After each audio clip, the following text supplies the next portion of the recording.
Sveiki, bičiuliai. Noriu pasidalinti tokią įdomią istoriją apie darbą ir apie sportą. Ir bus galbūt įdomu ir daugiau žmonių paklausyti. Vakar skambinu savo klientui. Jisai yra buvęs mano mokymuose, atsiuntęs taip pat savo vadybininkams. Pradėjom kalbėti, sako, taip, Tomai, matau, pasižiūriu. Vasarą daug apie futbolą, daug apie sportą, o mokymuose dalykiškas, susikaupęs, išlaikytas, o čia tik daug azarto. Žinai, bet man tai turi prasme, nes sportas ir pardavimai yra labai panašios profesijos. Kodėl? Nes lygiųjų nėra. Arba laimi, arba pralaimi. Galbūt pratęsimas.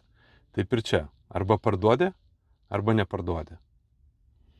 Ir man už tai labai įdomu visokios detalės, strategijos, pasiruošimas, keitimai. Nes tų detalių yra daugybė ir kai pradedi žiūrėti, lygiai taip pat tiek profesijų pardavimų, tiek treneris kaip daro, treniruodamas komandą, labai daug įdomių ir labai daug panašumų.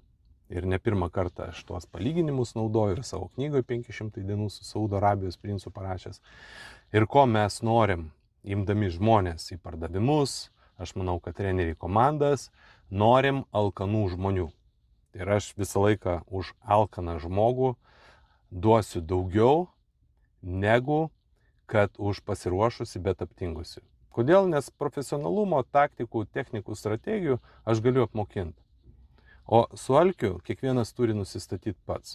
Ir beje, žiūrint į tokius pačius produktyviausius žmonės, kaip Elonas Muskas, kiti, jiem niekad negana, jie nesustoja. Ir apie Lietuvos verslininkus, ar tai kažkas iš didžiųjų verslininkų, kaip Teltonikos Paukštys ar Hanerio Avulis, varo toliau, nors atrodo jau turėtų pakakti. Dėl ko? Dėl to, kad nenori iš savo.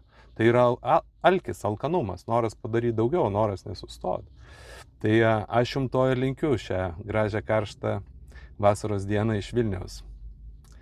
Nenustokit būti alkani, bičiuliai.